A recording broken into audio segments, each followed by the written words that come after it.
after last year, there was some discussion about possibly doing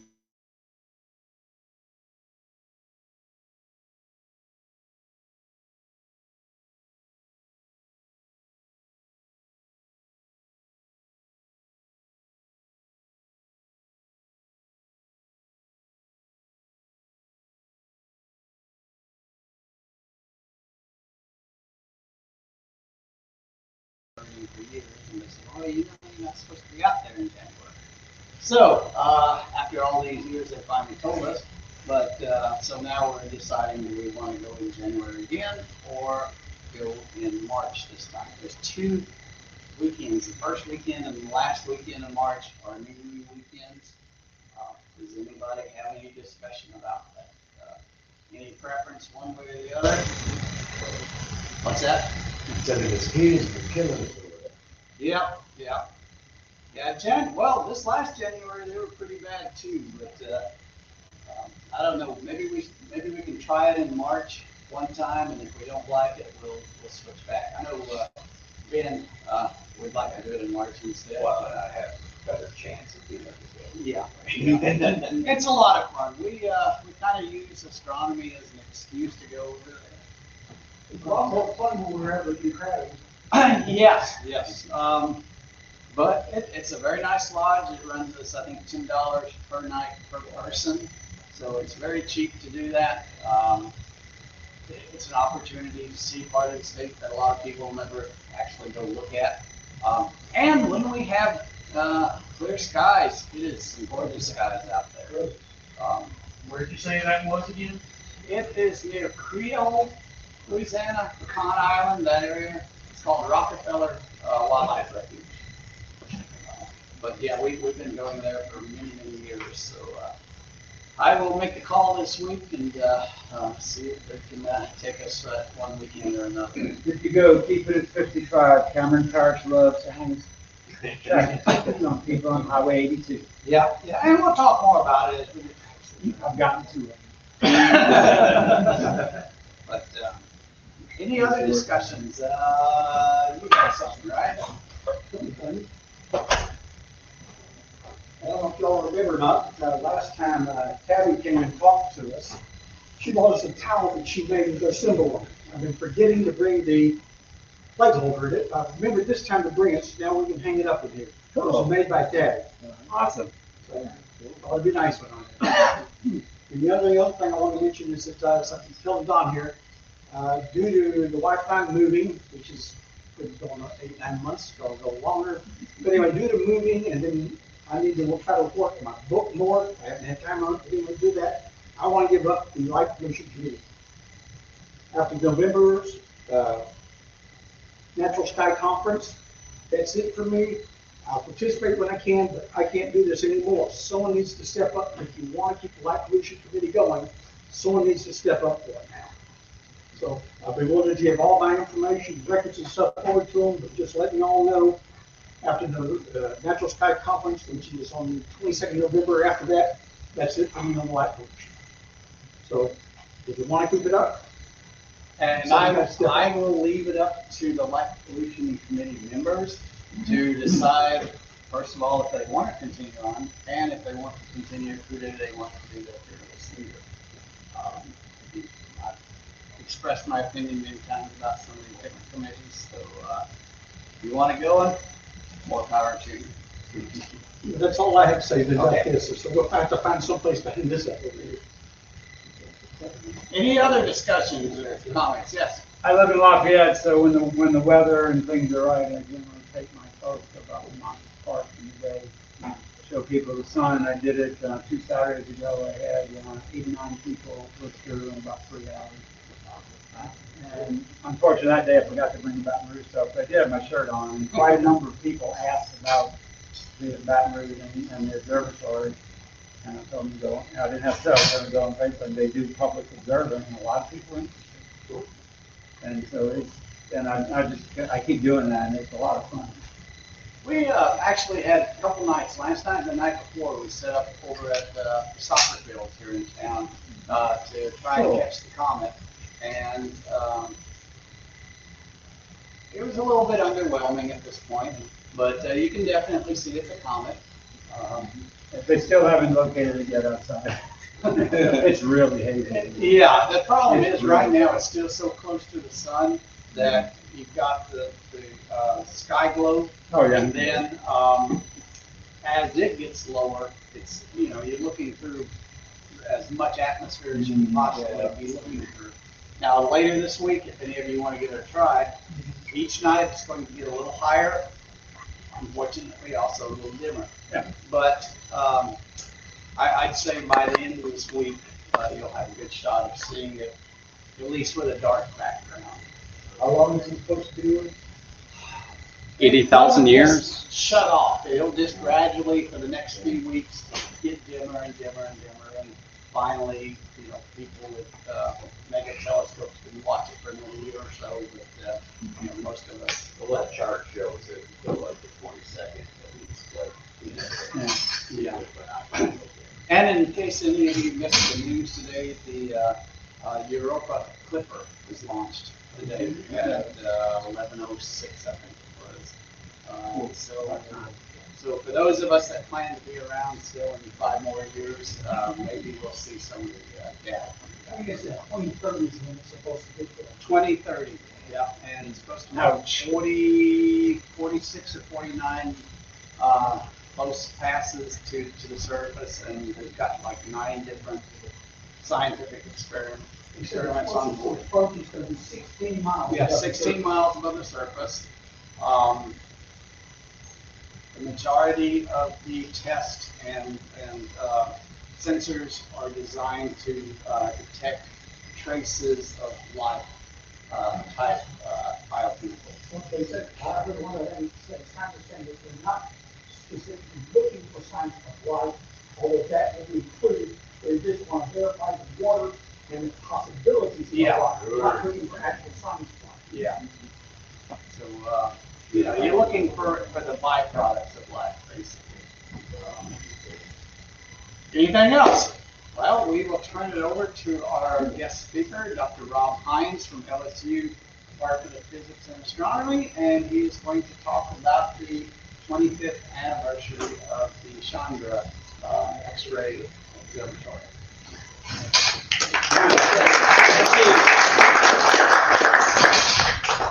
Right now, I'm taking my 25th anniversary. It's about 25 years since I got my PhD, so we've been in this together.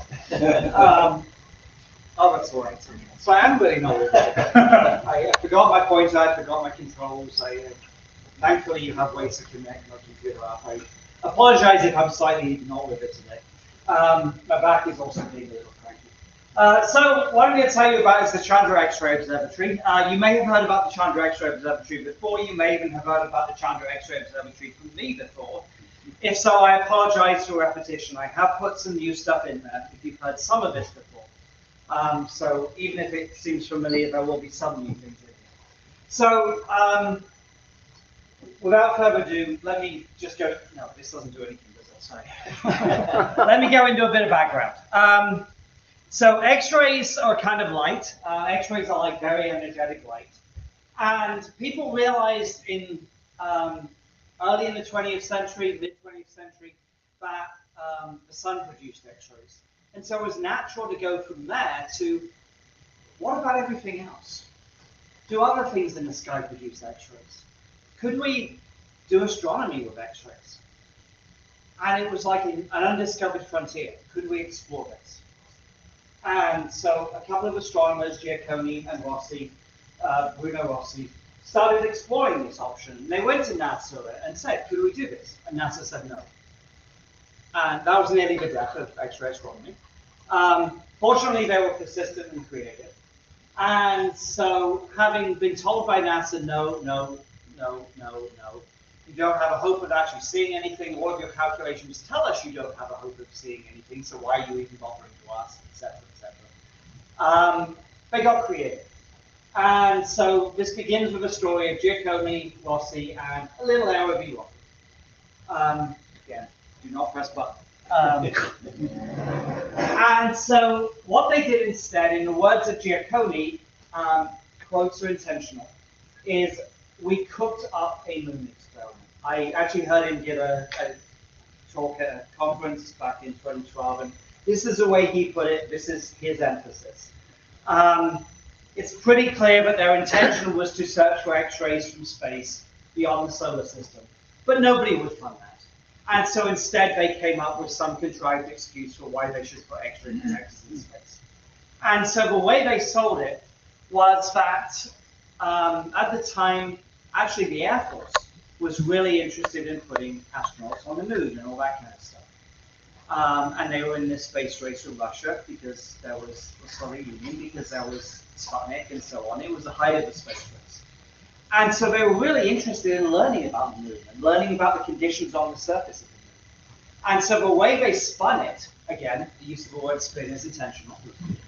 The way they spun it is that you could study the surface of the moon by looking at the effect that X-rays from the sun have on the surface of the moon.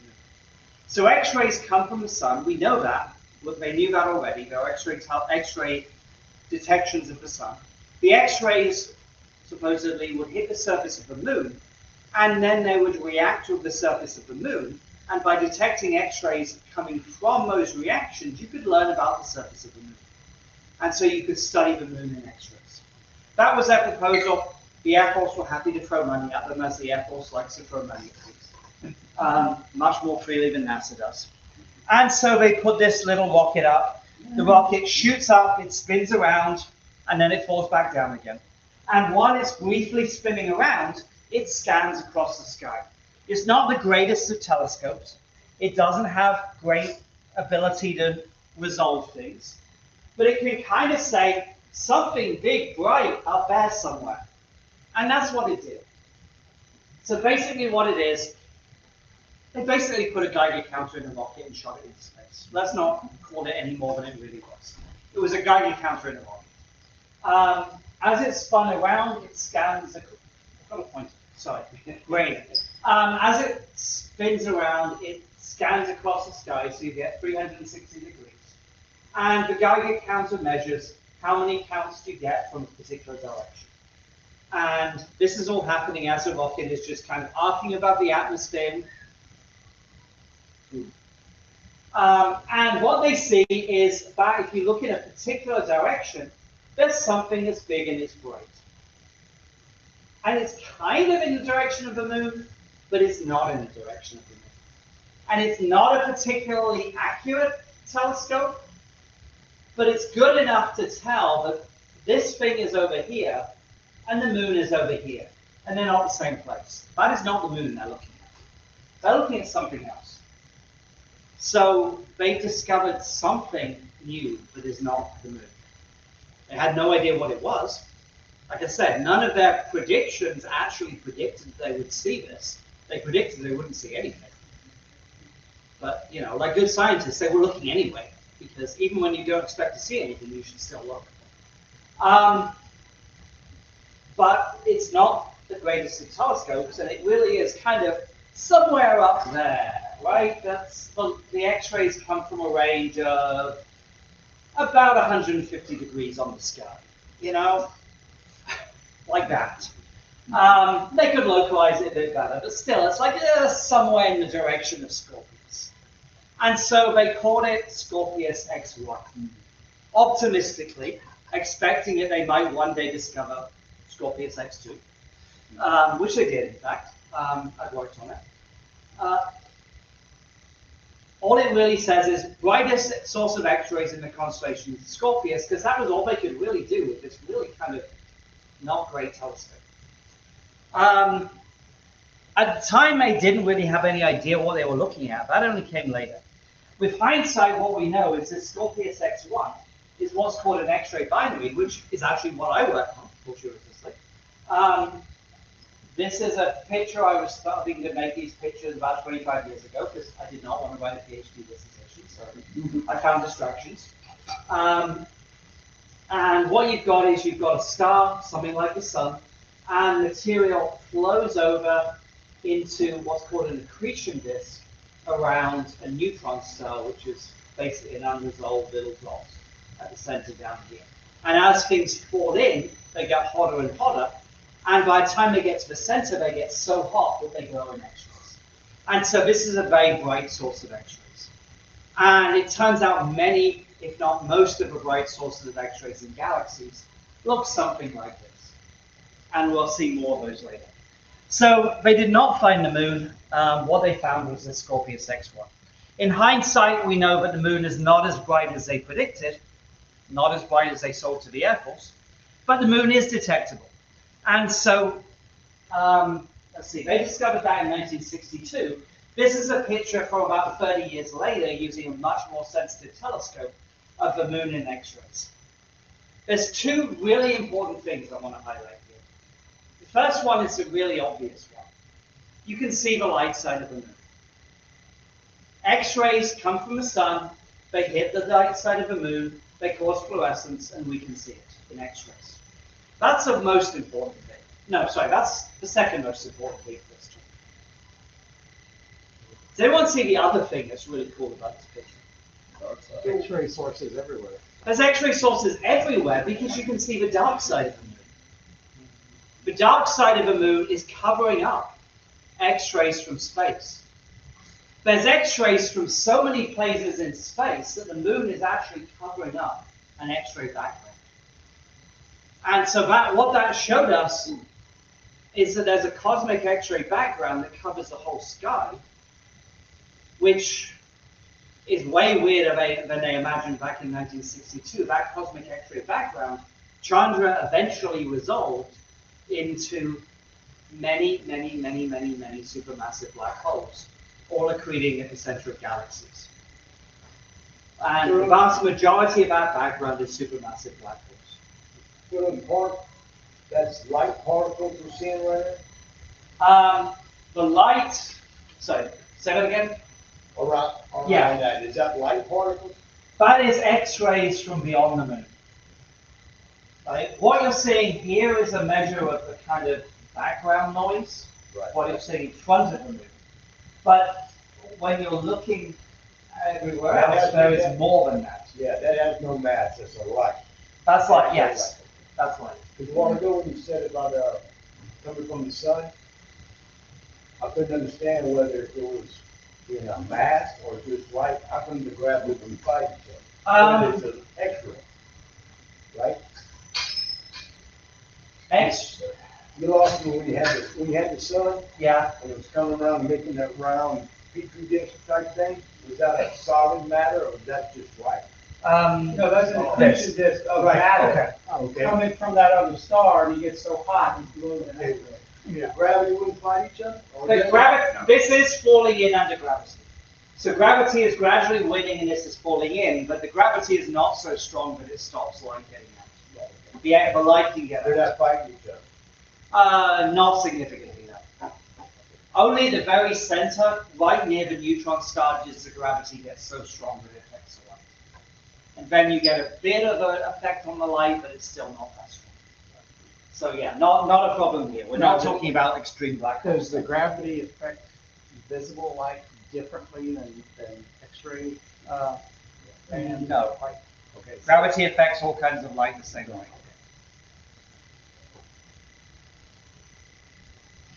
Okay, so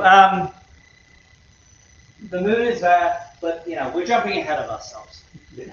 There is a whole lot of other stuff to be done with X-rays. I'm sorry, got lost. No, that's okay. Questions are welcome, please.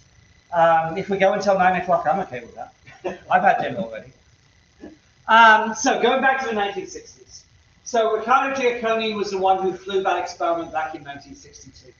Let me just kind of actually also give you a little bit of timing thing for this story, which is kind of incredible. Rossi and Giacconi met at a party in like 1960, I think it was. And they had this conversation about, hey, maybe we could do X-ray from space. How could we do this? What could we do? Oh, we could get a rocket. Let's go to NASA. Oh, NASA doesn't have any money. Oh, let's go to the Air Force. How should we sell this? Let's do this X-rays from the moon thing. Let's get a rocket. Let's launch a rocket into space. 1962, we discover something. That was 2 years. 2 years from getting the idea to getting data. Imagine how long it takes NASA to do anything nowadays. They did this from idea to data in 2 years. life was different then. I'd love to have been around then. Nowadays, it takes you most of a career to get from concept to a result. So things went really fast back then. So anyway, Giacconi got together with another guy, Hardy Tannenbaum, and they put in a proposal to NASA, having now proved that yes, there are in fact X-rays from space, to build a 1.2 meter diameter X-ray telescope to go in space. This was in 1976. They had done a few missions in space before. This is kind of skipping over a few stages because I'm not giving you the entire history of X-ray astronomy. But having flown a few missions, having found that there are many sources out there, having discovered what some of them are, 1976, they put in this proposal to NASA for a 1.2 meter space telescope. And then NASA's machinery starts to turn, and turn, and turn, and turn.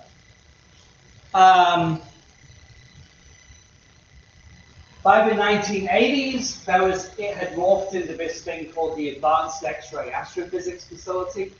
And here's a concept picture of it from the 1980s. At that point, it had astronauts floating around, because the idea was like Hubble, it would be launched into a low Earth orbit where astronauts could go and service it with the space shuttle. By the 1990s, it had been renamed the AXA-I. The astronauts had been ditched. They changed the mission scope to not be in a low Earth orbit. You notice we're now in 1976, 1980s, 1990s. NASA's wheels are turning. Finally, by the late 1990s, things got somewhere. And this mission was about to launch, and so they decided they renamed it, as they do. They named it after, in this case, properly after a famous physicist or astronomer. There's been a few exceptions where it's not been a famous physicist or astronomer. And so they named this after Subramanian Chandra. He was an Indian astrophysicist responsible for a huge number of advances in astrophysics. He literally wrote the textbook on many subjects, like how stars work. There's so much that he has contributed. It's a very, very, very worthy name. It is also a mouthful, and so they called it Chandra X-ray Observatory. It was actually not their idea. They had a competition, and they invited people to submit proposals for what to call it. And the proposal actually came from some school kids, and this is the school kids with Subramanian's Chandrasekhar's widow here with a mock-up of the telescope. So it's kind of nice that it actually came from their idea, not from NASA. This thing finally, like 24 years after the original proposal, 23, 24 years, launched in July 1999, about 2 months before I got my PhD. Like I said, we've been in it together. And it launched successfully on the space shuttle, as they did back then. They still had a space shuttle back then. And they put it up to, see, I'm not sure why that is out of order. More pictures of Chandrasekhar, that should have come earlier, sorry. And they put it up into now a fairly high orbit. And so rather than a lower orbit like a Hubble Space Telescope that goes around once every 96 minutes, this now eventually kind of looped up, got boosted up again, and eventually ended up in a 48-hour elliptical orbit. So it takes 2 days to go around here. What that does is it gets it well beyond radiation belts and things, or for most of its orbit. And so it's fairly clean of radiation. The problem with the radiation is it does actually impact the detectors. And Chandra has trouble telling the difference between the Earth's radiation within the Earth's radiation belts and X-rays. And so it helps to get it out of that mess. So the only thing that goes slower, I've kind of intimated I don't have strong positive feelings about NASA. The only thing that goes slower than NASA is the Nobel Prize Committee. And so finally, in 2002, Riccardo Giacconi got a Nobel Prize for work he did in 1962. That's 40 years if you're counting. And the citation, but does anyone read Swedish? Never had a yes on that question. The citation was for pioneering contributions to astrophysics which have led to the discovery of cosmic X-ray sources.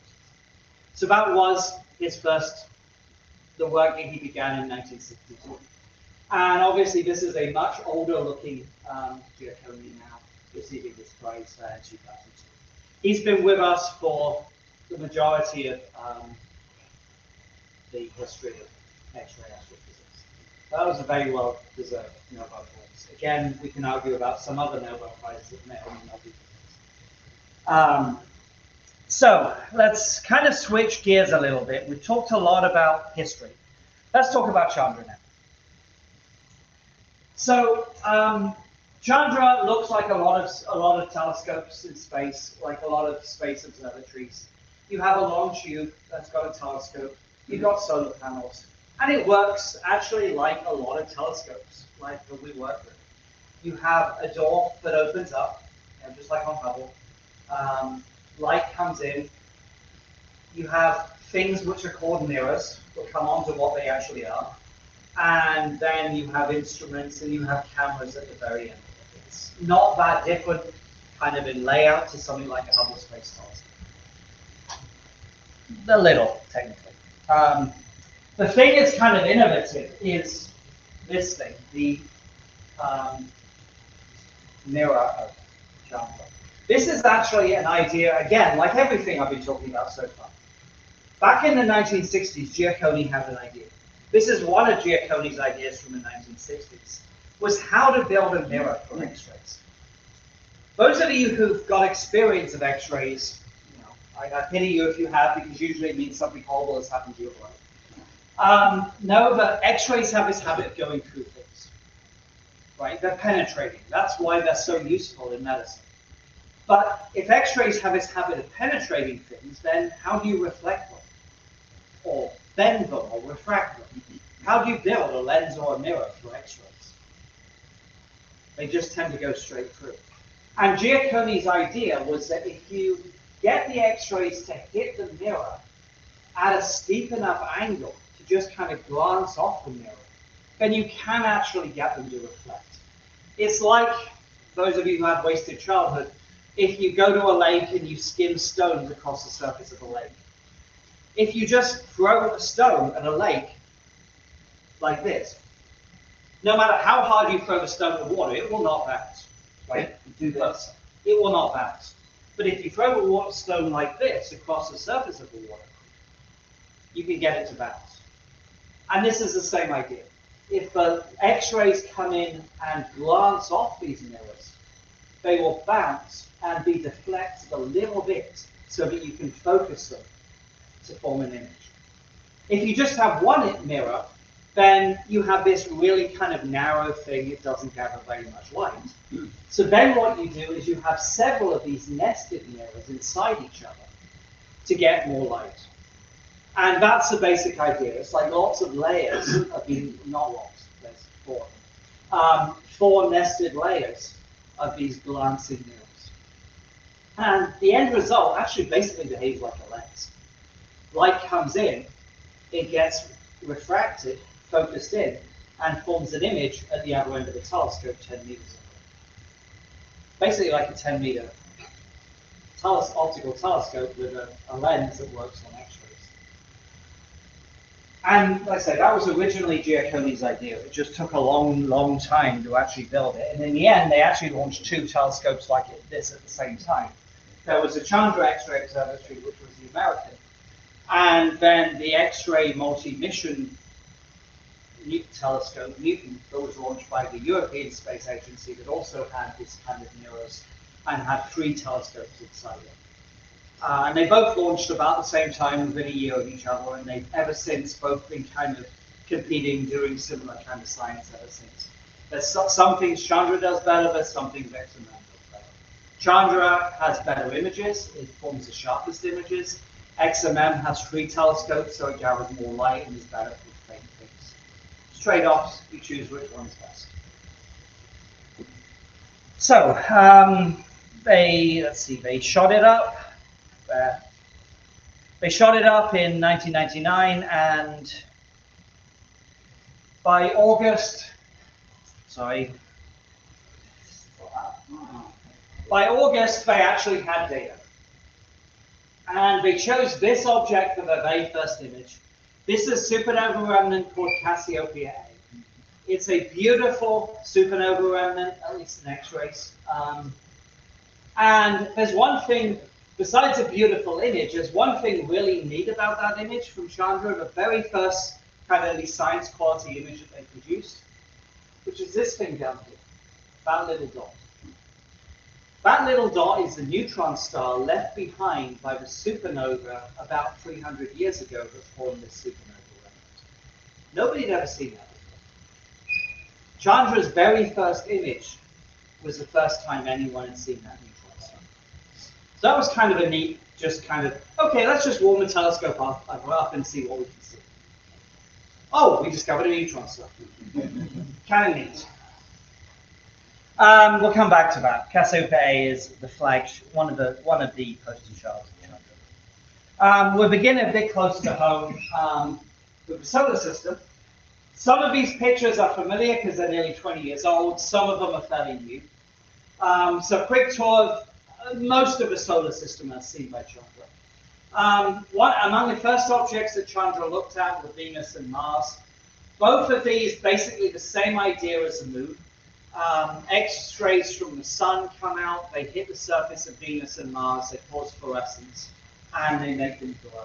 Just like the moon, Venus has phases in X-rays. Again, if you had enough counts, you would be able to see a shadow from the dark side of Venus. That image just doesn't have enough counts there to see it. With Jupiter, what's going on is a bit different. You have a bit of a glow all over the surface. That would be the same kind of fluorescence, but it's also brighter at the poles. That's something that's probably kind of familiar right now because we're all kind of used to bright lights coming down from the poles. How many people have seen them? Has anyone seen them recently? Yeah. Aurori? Yeah. I have not managed to yet. I need to try and get somewhere dark. Baton Rouge is not the best place for it.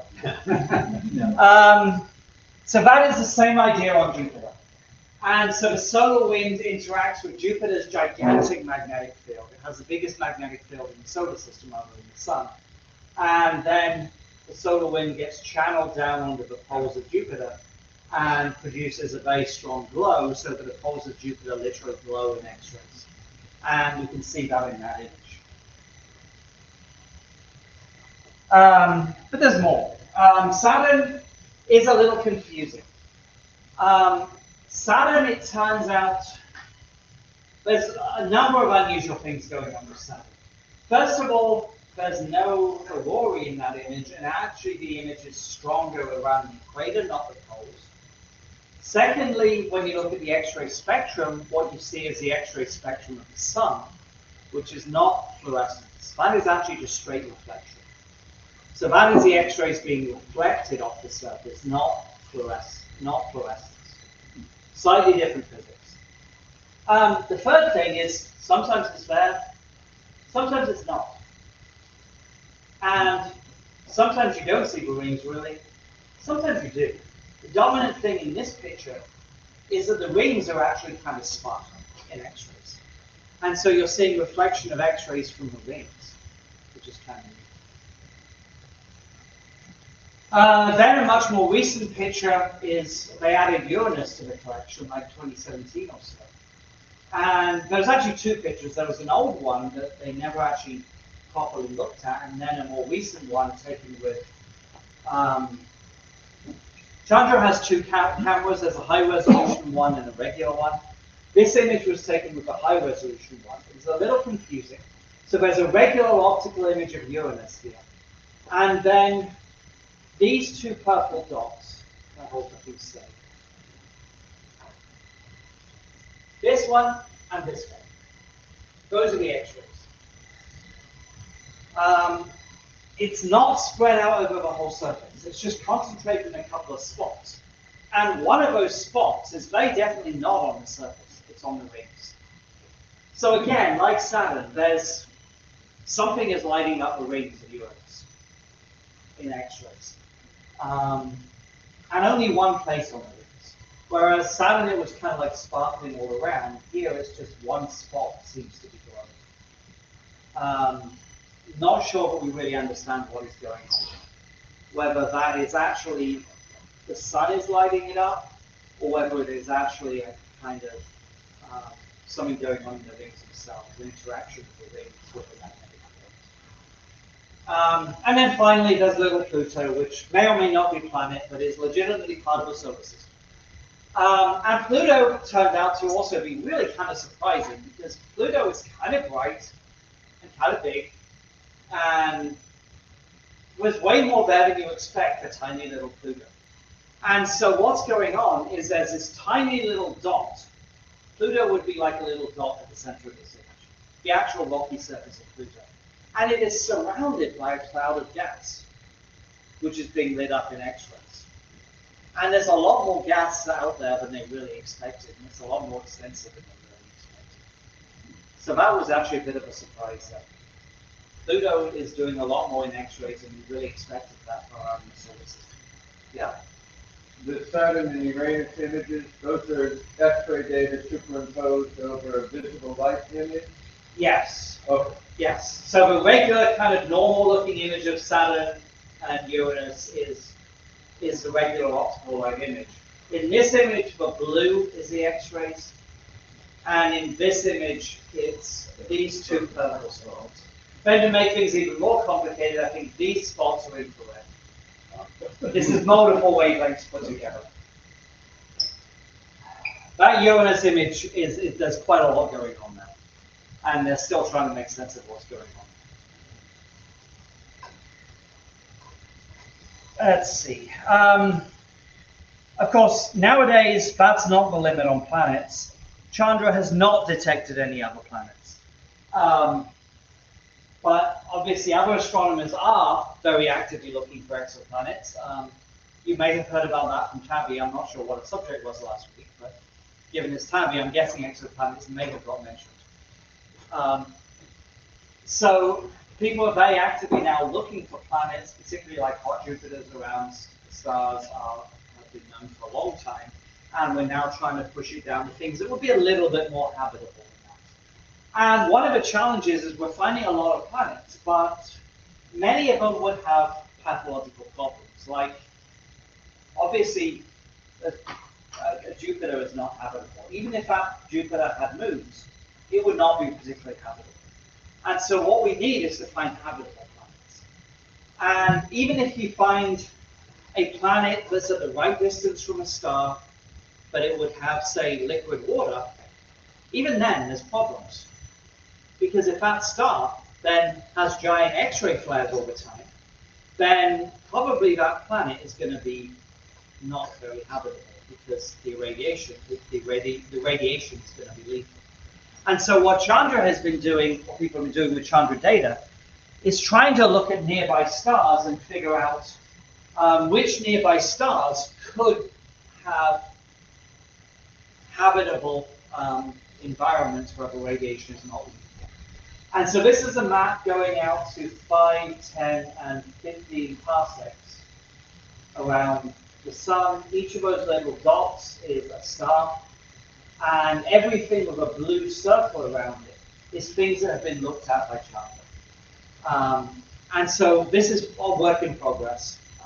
They're just trying to survey which ones have very bright or very active stars, and which ones have nice calm stars like the sun. Not that the sun has been particularly calm this year, but even then, compared to many stars, the sun is calm even this year. Which ones have calm stars like the sun? And they're trying to narrow things down of which ones would be the ones to really focus on when we have telescopes that can look for habitable planets properly and try and image them. Which ones should we focus on that might have evolved life that could have actually survived? Okay, let's see. Please stop me at some point. I could probably keep rambling for a long time. So let's come back to Cassiopeia A. So a little bit of background. Cassiopeia A, that supernova remnant, was left behind by what's called a core collapse supernova.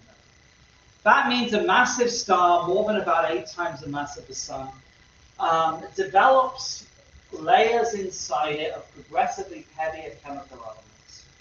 And at the very center, you have iron. Iron is the heaviest element that you can fuse inside a star.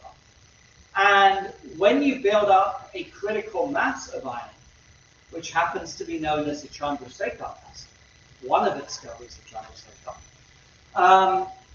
it cannot support itself against gravity, and it will start to collapse. And when that happens, that triggers a whole series of reactions inside the star. The core collapses inwards.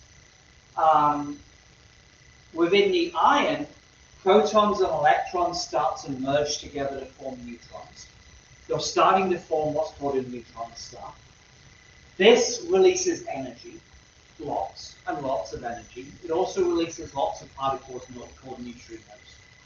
At that point, we're still trying to figure out exactly how the physics works, because it's very complicated and takes supercomputers and physics that we can't reproduce in the lab. Although, the people at Los Alamos are very involved in this. Let me just say that. And interesting things happen. There are bubbles starting to form that's probably not a nice kind of round spherical. It's more like, and chaos happens. There's turbulence, there's all sorts of updrafts and convection and so on. And in most cases, it seems like this is enough to throw off the outer layers of the star and explode the star as a supernova. In some cases, it may fail, and the whole thing just may drop into a black hole. One of the reasons I'm talking about this whole turbulence, which may be supported by neutrino heated gas bubbles and other weirdness, is twofold. Firstly, when people didn't include that, they found that none of their supernovae exploded. They all just collapsed to black holes, which is a bit of a problem. And secondly, when we actually look at supernova remnants, like this poster child, Cassiopeia A, it's not a nice, perfect round bubble. There's all sorts of structure going on. And that structure actually relates to the different chemical elements that were there in those different layers. So this image is now a beautiful color image, unlike the previous one. And it's not just pretty, it's informative. So what they've done is they've color-coded it so that different elements are different colors. So let me go to the key. Within that image, silicon is color-coded red, sulfur is yellow, calcium is green, iron is purple, and then there is a blast wave emission, like not tied to a particular element, is color-coded in blue. So trying to remember those colors, if you then go back to that, you can see this blast wave kind of around the outside. Then there's this kind of plume coming out here that is orange. So that is predominantly the yellow and predominantly the yellow and red of silicon and sulfur and some calcium mixed in. The iron is not so predominant. But then down here, you have a blob that is predominantly purple, so that's predominantly a blob of iron-dominated material. And so somehow that supernova has taken those layers and they've ended up separated out a little bit. And so that has tied in with those ideas that you started out with these layers, and then these bubbles inside the star have kind of separated them out into the explosion debris. So the layers aren't even? No. Well, they might have started even, but the explosion has sent some of them in some directions and some in others. It's a separated material out. It's not stirred up. It's not fully mixed. Okay, so it's like oil and water, and you throw a rock in, it's gonna mix some of the oil and water for a second. Yeah. Yeah. Okay. Yeah.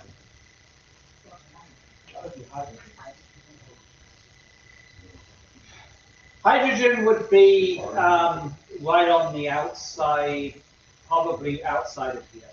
This is a material from the very core of the star. So this is telling us huge amounts about how the supernova process actually works. And that's really relevant because when we study elements of the periodic table, chemical elements, we're now kind of realizing a lot better than we did like 20 years ago when I started it here, where they come from. And apologies to anyone who's colorblind. The colorblind coded version of this is a lot easier to see.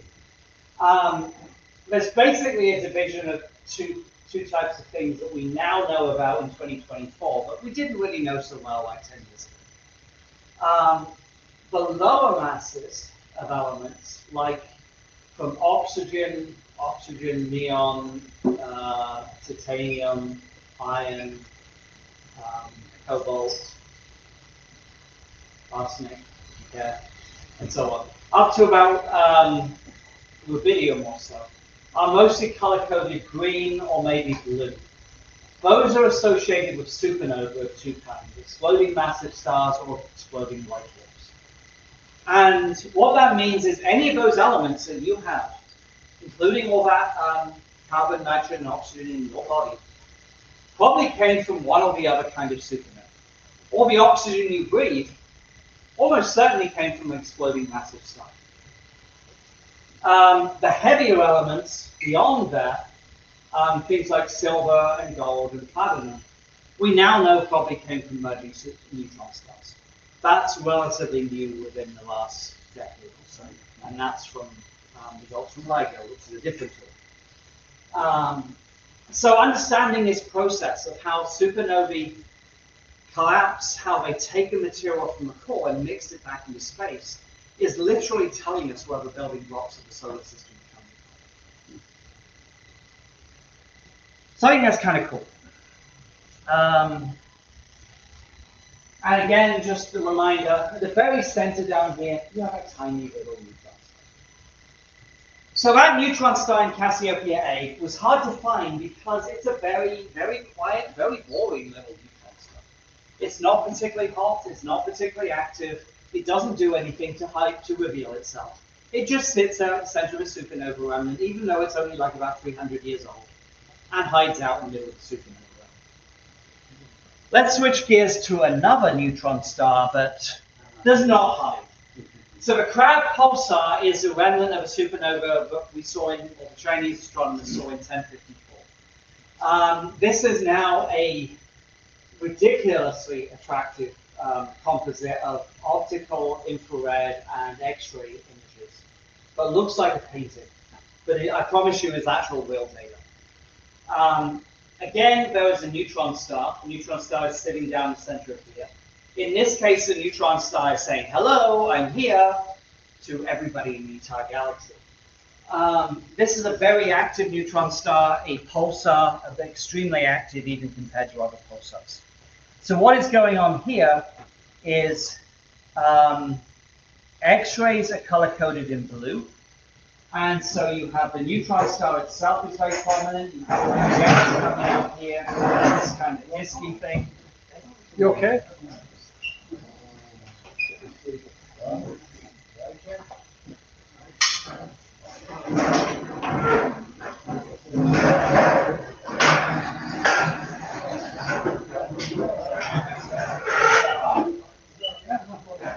Take this down. Is that right?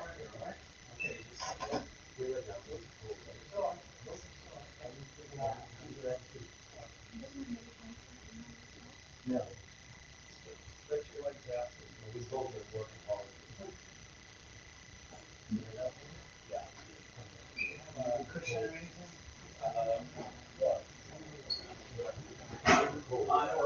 Hardly off. Wow.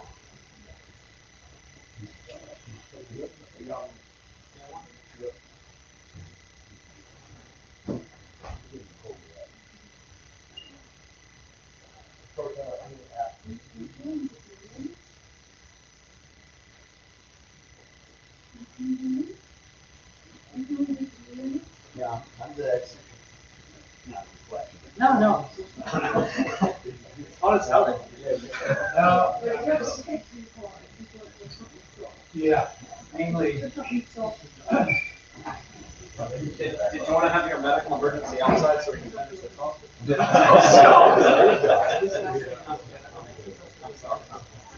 You okay?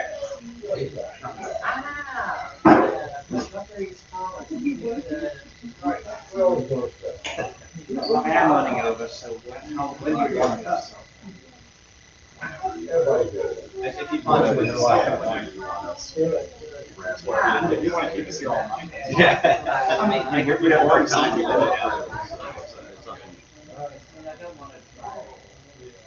It's exciting stuff. I'm going slow, yeah, I'm going slower, there's been more questions. I don't want it to be tedious. You know, I always like to. Yeah. But I know it's like we've been longer, a while longer now. Okay. So what time do you normally get? Normally by 8 o'clock, we're done with the presentation. So maybe I should finish off the crowd then. Yes. That's fine. I'll finish up the crowd and then. You're welcome to come back at another time and Yeah. finish it. Never mind all the galaxies. We always need I'll do to. the galaxies some other time.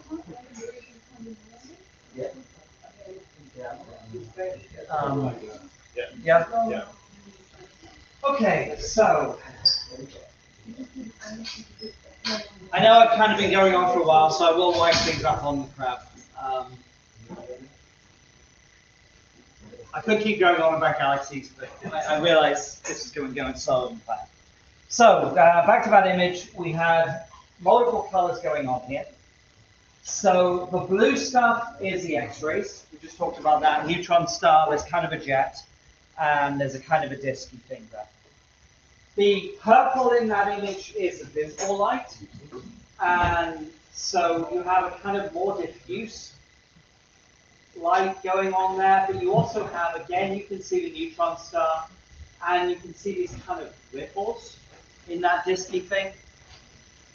And then finally, infrared just gives you this kind of diffuse nebulosity thing.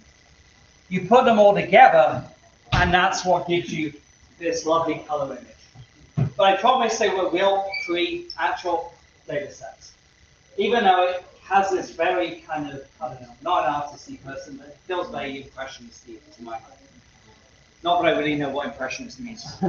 The ripples, could that be caused by gravitational waves? Not gravitational waves, but let me do the ripples, maybe. Can I do the ripples? Yes, I can do ripples. Ah, very cool. So this is an animation of a series of Chandra images. And now it's zooming in. And so that shows the ripples moving outwards in that distance. Those are more like kind of shock waves moving outwards than they are gravitational waves. There is a kind of disky structure, and then there's like shocks moving outwards through that. What's the period of the waves? Does it coincide with the pulsar? Or no, it's much slower than that. Pulsar is awful fast. Yeah, it's like 30 milliseconds. Oh, yeah. This is much slower than that. I do not recall what the separation of those images was, but Chandra cannot go that fast. Chandra typically, the fastest it can take images is seconds. And I think it was longer than that. This was sort of 1,000 years ago? Yes. Well, we saw it in 1054. But it's 1,000 light years away, so it blew up. In real time, yeah, 2,000 years. 2,000. And then there's one final neat thing that you can do with the crowd pulsar. But through one of those remarkable coincidences, we live in a world of coincidences. The sun is the same size as the moon. The galactic center is eclipsed by the moon, if you didn't know. Fun coincidence. Scorpius X1, I think, might also be eclipsed by the moon. It happens that Titan passed across the front of the Crab Nebula. Saturn's moon Titan. And so we got to see Titan in silhouette against the Crab Nebula in X-rays. And what that gives us is basically an image of Titan's atmosphere, because that is not the solid part of Titan. Solid part of Titan would be much smaller than that. So what it does is tells us how extensive the atmosphere of Titan is. And if you do the math, that's about an arc-second across. Do the math.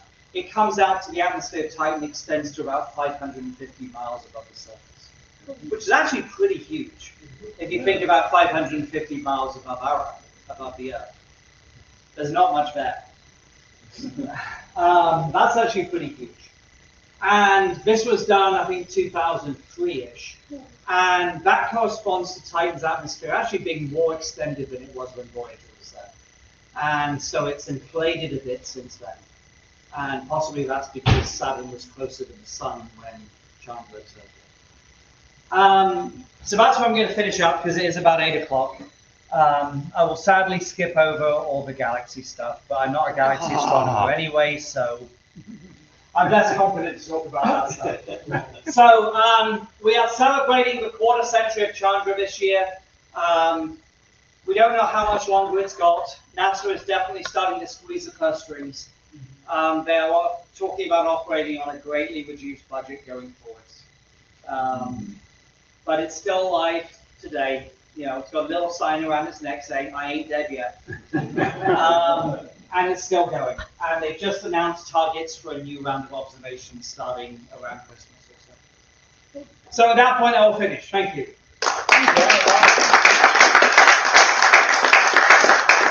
Feel free to ask me questions about galaxies. I got a question. So let's say we turn Chandra towards Earth.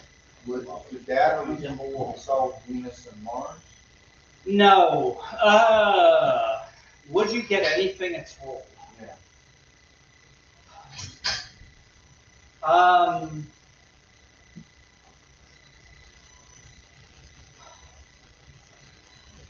I mean, Chandra's field of view is a few odd minutes across. Let's say you moved way out. Let's say you were going. Yeah. If you got far enough away, yes. Yeah. Yeah. If you got it far enough away, you could actually fit the Earth within the field of view, then yes. From where it is now, it would be. Yeah. But then, so far away, the data would resemble what we were seeing with Venus and Mars. Yes, I think it would probably look something like Venus. Again, you've got an atmosphere and fluorescence in the atmosphere. Would any of the radiation from the ground affect the image? You might see some atmospheric emission. You might well see auroral emission, actually. Venus, I think, doesn't have significant magnetic fields. And so you don't get any aurorae, whereas you probably would see aurorae on Earth. And yeah, you would get some radiation field. But yeah, you'd have to get it a long way away to see anything useful. Yeah. So when you're picking the stars, for trying to look at, is there like a size that says it's too big or like it's too small or like, Yeah, so this is actually more of a kind of tabby question, but the first kind of thing they're doing is they're trying to figure out how far away does a planet have to be from a given star so that the temperature would be right for liquid water. They're kind of presuming on Earth you need liquid water for life. So our best guess is that other kinds of planets are most likely to have life because liquid water as well. The hotter the star is, the further away you have to be. Right? If you have a little red dwarf star, you can have planets tucked right in close. And for a while, they were really excited about looking for planets around red dwarf stars. And that's, I think, kind of, that enthusiasm has dulled a bit as we've kind of realized with doing Chandra observations and so on, that a lot of red dwarf stars have a lot of X-ray emission. And they're not particularly habitable, right? There was the excitement about the planet around Epsilon Eridani. And Epsilon Eridani is not a place you would want to live. The planet might be fine, but the star is not. And that's an example of a star that would just make this planet uninhabitable. Yeah, and red dwarfs tend to be more prone to doing it. At the other extreme, the very hot, massive stars are very short-lived. They only live for millions of years. And so even if they form planets, and even if they've had time to form planets, which they may not have done by the time they go supernova, those planets have probably not had time to evolve right. And so you want to have a star that lives for probably billions of years, again, assuming it's something like the Earth and it takes billions of years for life to get going, then you want a star that is going to live for billions of years, which means probably a G or an F star at most. Anything more massive than that is probably going to be too short-lived for an ecosystem to get going. So there's a whole bunch of selection. And so if you get further away from an X-ray active star, the X-rays will get more lethal. Oh, sorry, less lethal. But the radiation from the star, like the regular light from the star, also gets fainter. And so the planet will get colder. And so you want to have light from the star, but not have a radiation from the star. You can't choose.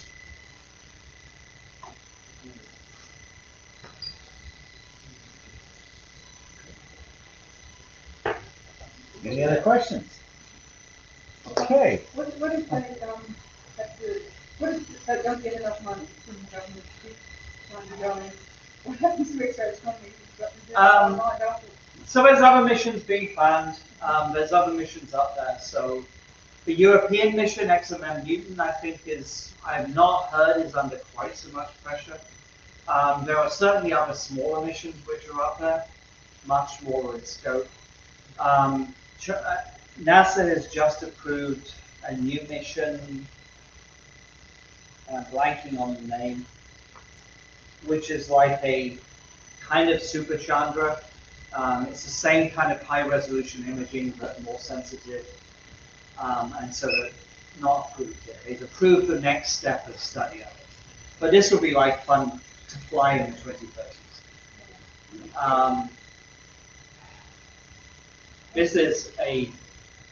That was a selection of what's called a probe class mission. And because I'm going senile, I can't remember what it's called. Is that part of the reason why they're saying maybe keep on with Chandra? Because you're thinking, well, we can do something better, but of course that might not happen for 20 years. But thinking that this is getting older and this is all about funding. That's always a thing. They're starting to make those noises about Hubble as well. Hubble is being threatened, and so Hubble is now launching a "Hey everybody, supporters, come launch a letter, write to your congressman" type campaign. These, as soon as they start being pressured, they start trying to mobilize support. There's always pressure. It's not specific to China. These missions are always approved for a certain lifetime, and then they get renewed, and they get renewed, and they get renewed. And there's only so many times you can keep renewing them. And as long as they're running, they're consuming an operating budget. And it kind of is a zero-sum game at NASA. That's why we're shutting down some instruments on one of the voyages, right? Yeah, no, but they only have so many people to keep things operating at the ground. And if the more money you put into keeping old missions operating, the less money you have to put into developing new missions. That is the zero-sum game they're dealing with. And so at some point, you do have to kind of cut the ties and look to the future. I don't like it. I want to keep everything forever. But that requires an ever-increasing budget, and I don't think Congress supports an ever-increasing NASA budget. But, please do write to your congressman and say, we want an ever-increasing NASA budget. You ever think about how Hubble originally, they had to have someone on the space shuttle and actually fix missions and stuff like this. How much is this one independent of anybody fixing anything? Oh, it's completely independent because it's way out of reach. Nobody can go and fix it. There is some degradation of the instruments. The detectors that it uses are degrading in space. This is just the reality of working in space. It's just really this radiation up there, and it's really hard to keep electronics working long term over 25 years. I mean, how many people have got a 25-year-old laptop that still works? I mean, that's what we're talking about, is the electronics on Chandra at 25 years old, operating in a radiation-bathed environment, and they're still working. That's actually remarkable. But they definitely have gone downhill, and they are not as efficient as they used to be. But primarily, it's more a perception that Chandra has done a lot of the sexiest results it was planned to do, and they're getting into the diminishing returns phase, where putting money towards new missions with new technology could yield more results than keeping the old technology going. That's their calculus. You know, we have sentimental attachment to the old technology, but in principle, the new technology should be better. Yeah. Well, you know, so give or take, how long would you say this one, or give or take, how many more years, the operation that they guess that they have? Don't really know. I mean, there's no finite limit on it. It can keep going until it breaks. Some missions have a finite limit, like James Webb. I think it's likely to have a finite limit due to cryogenics and things and running out. If you have to actively pull things, like on all infrared telescopes, then at some point that just runs out. You run out of pull them. But you know, this doesn't have anything like that, and so in principle it can keep going until it experiences a fatal failure. And you know, Hubble and Chandra have both experienced multiple failures, and every time so far they've been able to bring it back to life. But they've both been resuscitated multiple times. Are they supposed to take Hubble out of service? At some point. And that one's really sad because it's really big. Yeah. The mirror is a big chunk of glass, and it's a big chunk of glass that you do not want to crash into someone and kill them. And so when Hubble dies, they will actually have to forcibly fire the rocket motors that they attached on the last service mission and crash into the ocean. And so they can't even let it just die gracefully of old age. They have to forcibly kill it. On the plus side, that'll be quite a watch party when they crash Hubble into the ocean. Just wait till they deorbit the ISS. Yeah, no, that one is on. That would be even better, yes. But both of those, they're too big to be allowed to crash naturally. They've got to control where they land.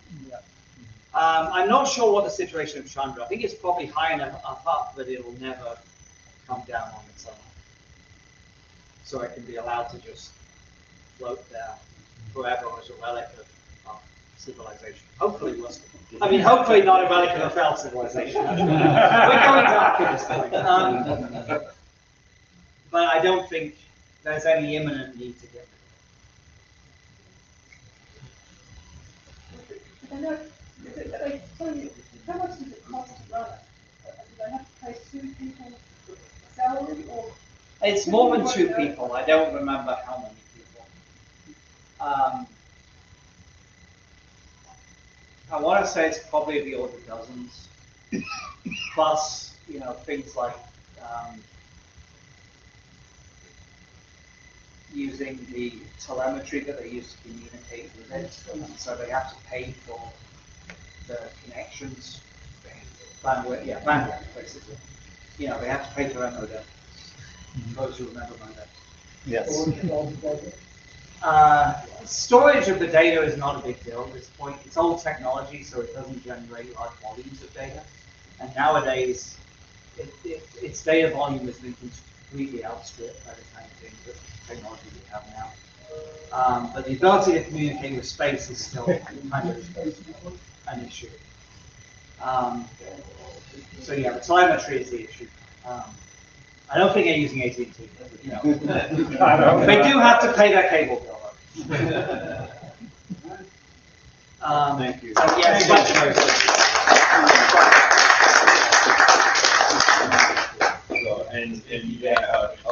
another big thank you to Dr. Hynes for coming out. School is in session over at LSU, and he is not busy man. So we greatly appreciate taking the time and coming out and speaking with us. Anybody wants to know about galaxies, I have a whole lot of precise There you go. Could have kept going for another 15, 20 minutes, probably. And to finish up with our evening, first of all, we'll just mention that we have 2 outreaches this week. We have Friday night at the West Baton Rouge Museum for their Halloween event thing. And then Saturday morning, I think it's like 10 to 4 at the Goodwood Library is the Baton Rouge Maker Fair. We can still use anybody who wants to come out. You don't know. What's that? Okay. And that will be there all day. Yeah. I'll be doing rocks. What's the timing on the one in Port Allen? Fort Allen is, It's like, I think they're 6 to 8. It's 6 to 8. it's early. So I wouldn't have to cross the bridge. So That's it's like, yeah, that's right. You don't have to cross the bridge. Although if I did that one, I'd be doing 3 days in a row. Yeah. I might do it if I feel like it. If I show up, I'll be there. And then just, They even just, sit on the bridge for 3 days a week. just a little bit of bragging for me and for our club at the last astronomy on tap that Scott and I went to, and Ross was there as well. They were right at the tail end of some sort of a conference there. At Yes. LSU. Yes. So we had in attendance a whole bunch of professional physicists and astronomers and whatnot, and yet one of our amateur brass members won the trivia. Kudos to the amateur astronomers. I actually thought I was doing well. Yeah. And now finally,